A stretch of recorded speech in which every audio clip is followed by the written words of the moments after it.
to Daring to Be. You may be thinking, what is Daring to Be? Daring to Be is a way for me to walk and live out, I believe, divinely ordained purpose for me. And the show helps us to be able to engage, educate, equip, and empower others so that they are able to dare to be who God has created them to be, so that they can in turn help others to dare to be who God created them to be. It started with the story of a 13-year-old girl who was pregnant, ostracized, condemned, verbally abused, abandoned, rejected, forgotten. And being suicidal, she decided that she would commit suicide. And at just the right moment, God stepped in by sending intervention. He sent someone else to share the love of God, the heart of Christ, with this 13-year-old suicidal girl. And that changed her whole entire life. One person stepping in to share love, to share compassion, and to begin to teach her how to navigate life as a teen mom another way. And that's what started the process. That's what started the process of me daring to be, because I am her and she is me. I was the 13-year-old girl. I was the 13-year-old who didn't have a clue and didn't have a plan. A 13-year-old girl who made a mistake, who made the wrong choice and needed some direction. And so for me, daring to be is not just a catchy phrase. It's how I've lived my life. It's how I've learned to show up. And Daring to Be is a show that helps others understand how impactful their words can be, how impactful their intervention in the life of another can be, how impactful one person can be to change the trajectory of someone's future by simply being willing to help, to come alongside, to point them in another direction, to expose them to other things. There was so much hurt and so much pain. A past of domestic violence in my household by the time I was in middle school. By the time I got to middle school, I'd been to 6 different schools, changed schools 6 times, because we couldn't live in any one place for a really long time because my father was an IV drug user. And many times we did not have the funds because he would take them and squander them on his addiction. And living in the space where domestic violence was present, always being shrouded by fear in my life. Living differently, thriving differently by the grace of God and the help of others. My father was able to get clean from drugs and lived a fruitful life, thriving, learning to love himself again and love his family. By the grace of God and the help of others, I have an amazing mother, amazing relationship with her. God restored that relationship. And I have an amazing daughter that did not have to endure all of the things that I had to endure. And other things have been birthed as a result. Full-time ministry, a bachelor's degree, a master's degree, Master of Divinity degree, and a doctoral degree in ministry. Earned by the grace of God, lots of hard work, and the support of an awesome community, my home church family, friends, and family who supported me and exposed me to different things. Traveling, which has led me to the continent of Africa on 4 different occasions to share in ministry, mission work, teaching, preaching, sharing the gospel, not just in word, but in deed, and helping others understand how to share the message of God's love through the work that they do in their lives and in their communities. And a story that prayerfully will outlive me and show forth God's glory. That phenomenal evolution happens when we meet Jesus Christ and recognize that everyone created in his image was born to overcome adversity, was born to have a great and lasting impact, was born in God's image to reflect God's glory in the earth through their jobs, in their families, in their households. All of us were designed with purpose in mind. That is the birth of daring to be. That's how I became who I am today and continue to become who God created me to be.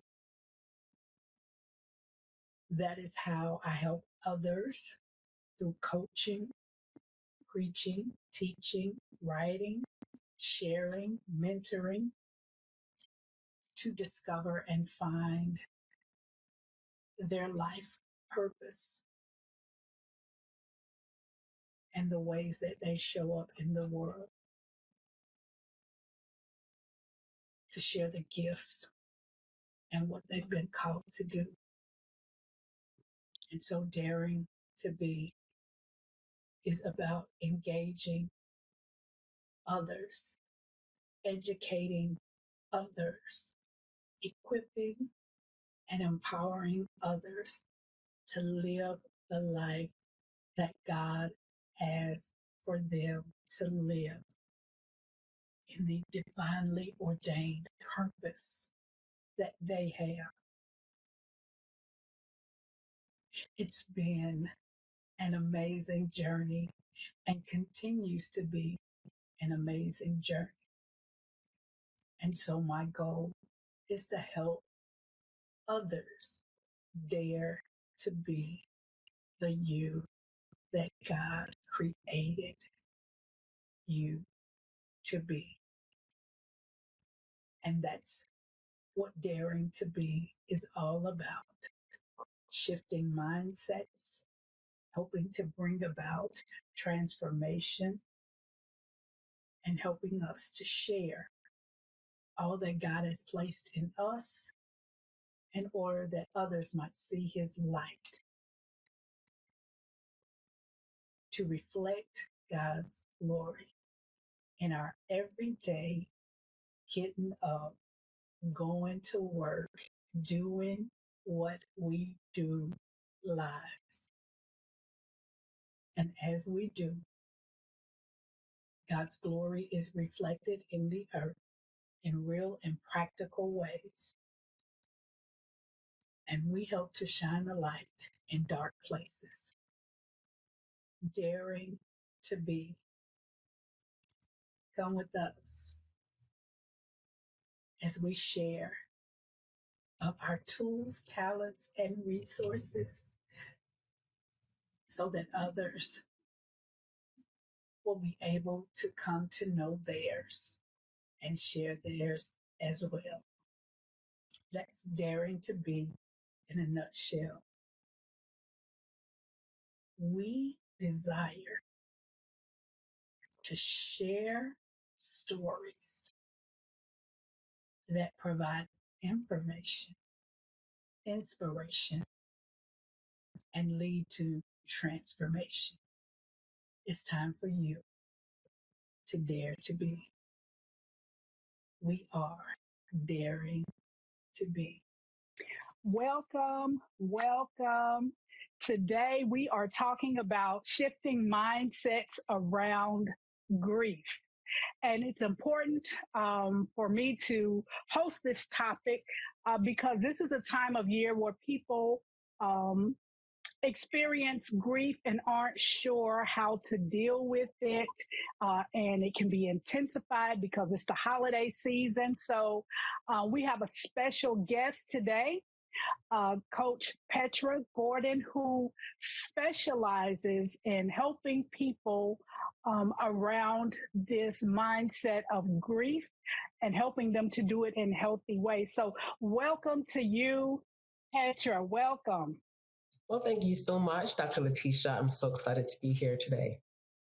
Yeah, so we're going to get right into it. So tell us a little bit about yourself. Tell us about your passion work and why you do what you do. No, absolutely. So I'm Petra Gordon, and I am a grief therapist, a grief coach, and grief educator. And how I really got into this type of work came through the death of my husband. I was about 38 years old when he died suddenly and unexpectedly. And initially, I didn't want anything to do with widows, didn't want to do anything with grief. But I saw the gap, and there was a nudging, and I believe from the Holy Spirit, to serve in this capacity. It became so loud that I couldn't ignore it. And so I had to respond. I felt compelled to. And so I initially started on this journey to serve widows, and that's my area of expertise and specialization. And as I continued to do deeper work in grief, I realized the grief space needs more people willing to do this work, not just with loss specific to widows, but any type of loss, whether it's death related or non-death related.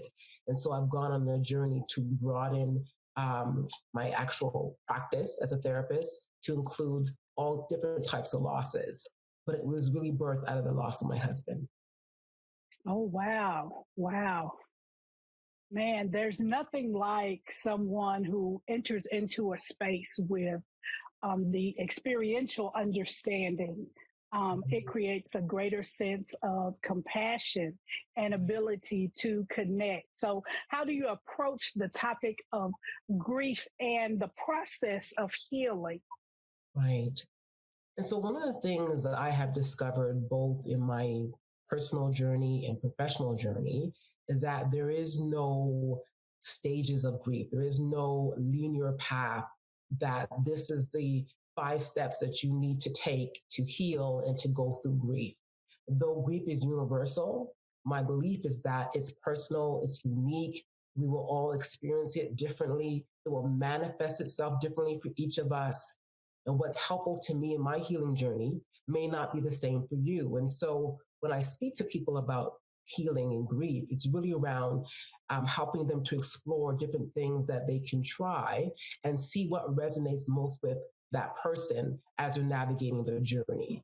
But I never keep it in a one size fits all and give these absolute statements about do this and it will absolutely be the thing. It's like, no, let's explore this and let's learn and evolve in your own grief journey and what your grief journey looks like and what is best suited for you on your healing journey. So it's really coming on a relationship side by side, working with those that are grieving and really allowing them to take the lead in what feels right for them versus me trying to tell people what they should do to heal and what their grief should look like. Oh, wow. I'm so glad you said that. Because many times, especially coming after the pandemic and COVID, many people experiencing so much grief that was multiplied even. I know I lost 4 family members in 22 days at the height of the pandemic. And so, what are some of the biggest challenges that individuals can face? Maybe even some of the symptoms when dealing with grief and healing, and what are some ways they can address them? So some of the common things that I see and that I've experienced sometimes is that feeling of guilt, regret, shame when they reflect on the relationships and things that they wish they said, or maybe they feel maybe if I'd done something differently. And sometimes there's that guilt and regret that they walk away with.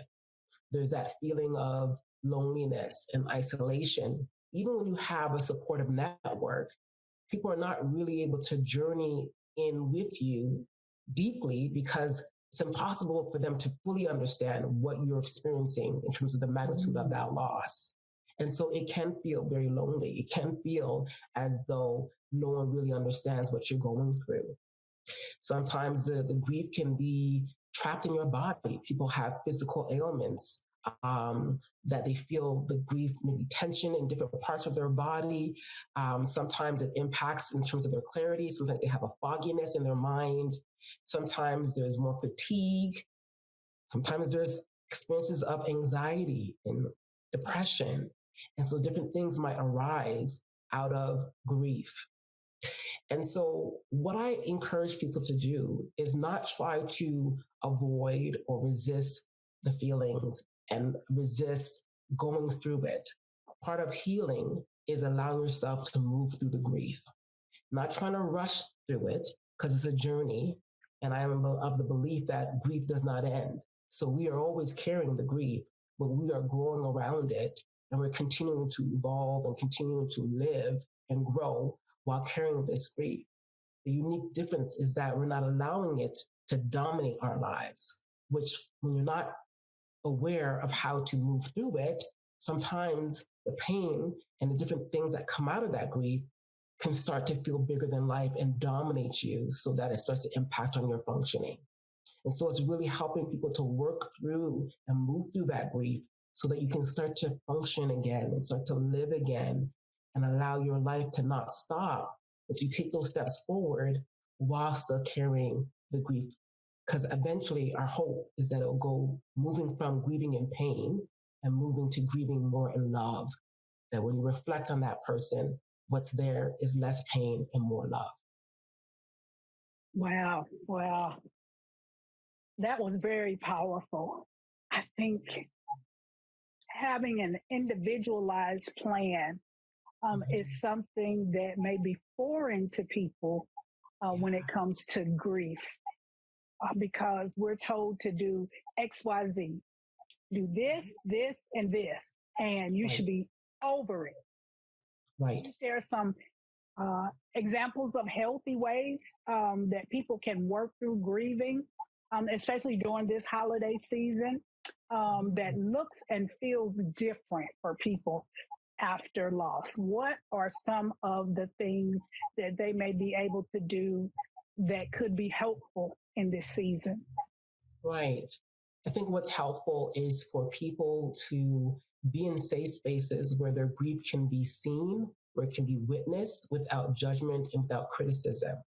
To feel the safety, emotional safety, to be able to share about your person that has died or the loss that you've experienced and not have people roll their eyes or, are you still bothered by that? Haven't you gone over that by now? It's been 6 months, it's been a year, it's been 2 years. And so what's helpful is for those grieving to be in spaces where people can just be present, to sit with them, to listen to them, to not give unsolicited advice that's oftentimes not helpful and unintentionally can cause harm.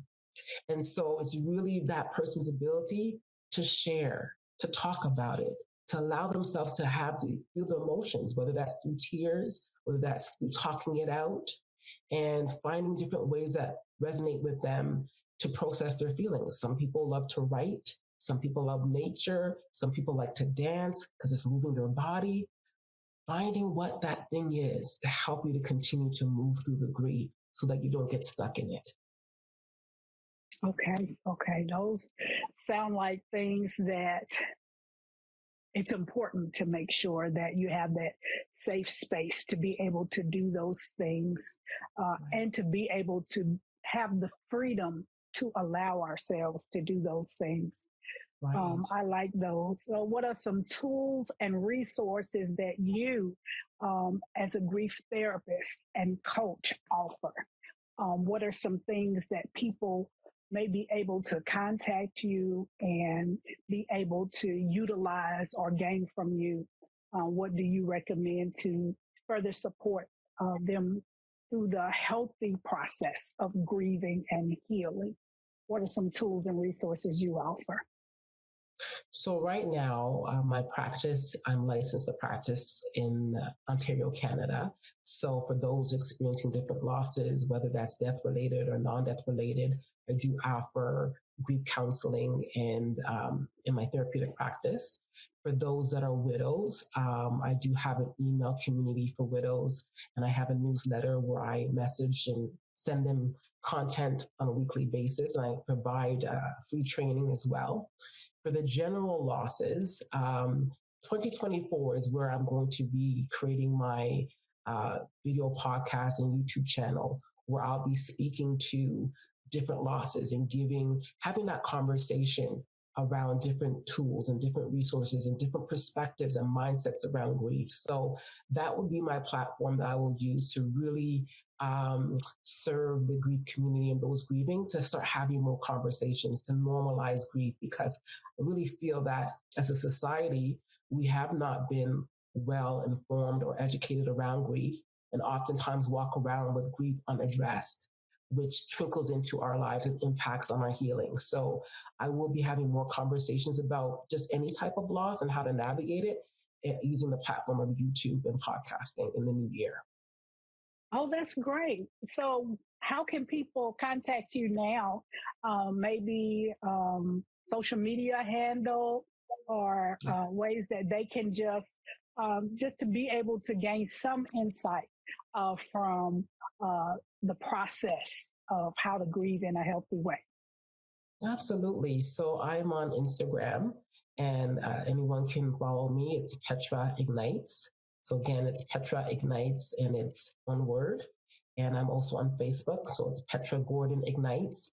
And I post content there in my pages right now. You'll have a mix of things specific to widows and just things specific to grief and the whole perspective and a mindset around it, because I feel like you haven't done a great job as a whole, as society, when it comes to grief and loss. And so they're welcome to find me on those two platforms. Well, thank you for answering some questions for us today, just sharing with us, because it's particularly important in this season. I know a lot of people who are grieving because life looks different after loss, whether that be the death of a family member, a loved one, or loss of a job, or just loss of normalcy. I know being the caregiver of an aging parent, that brings about some grief in not being able to do the things that you used to be able to do. So there are many ways that we can grieve. So thank you so much for sharing with us and helping us to understand it may not be a physical death. Right. It could be the loss of something else that was important and dear to us, because grief just simply means it was something or someone that we loved or were deeply connected to. So we want to make sure that you understand that grief is a natural part of life. It's natural to grieve. It doesn't make you less spiritual. It doesn't mean you don't have faith. It doesn't mean that anything is wrong with you. If you are having trouble, if you're struggling with grief, make sure that you're able to find a safe space, safe people to share with.